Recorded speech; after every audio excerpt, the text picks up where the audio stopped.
The number of children dying in North Carolina is up, and state health leaders are looking at the reasons why and how to bring those numbers down. Thanks for being with us. I'm Russ Bowen. And I'm Liz Ortiz. The Child Fatality Task Force found that deaths in 2022 rose to the highest level in more than a decade.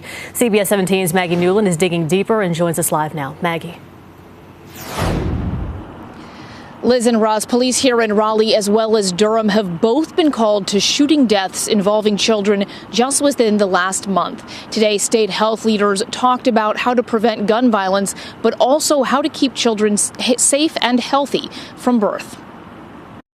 Latasha Rouse understands what it's like to have premature babies struggling to survive. I had triplets at 26 weeks, 6 days, and I know what the fight was to keep them here. Her children are now healthy, and she draws on her own experience in her work as a doula, focusing on preventing premature births when possible and supporting moms and babies before and after birth. I work with families in the triangle to help them to understand what are those things that they can do to not have a baby early. A new report from the North Carolina Child Fatality Task Force shows that more than half of the children who died in 2022 were babies. The leading cause of infant death, prematurity and low birth weight. But they aren't the only ones state health leaders worry about. Just today, Durham police rushed to a shooting involving a 14-year-old boy. And according to North Carolina data from the task force report, guns were used in 95% of the homicides and more than half of suicides among 15, 16, and 17-year-olds.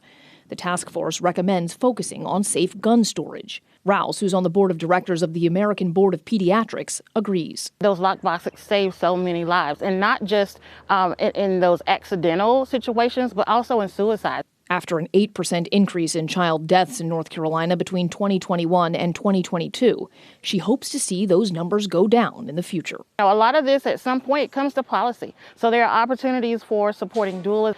There's opportunities for these lockboxes to be something that's available to families that have children, and it could save so many lives. And if you'd like to see the task force's full report, you can head to our website, cbs17.com. We're live in Raleigh. Maggie Newland, CBS 17 News.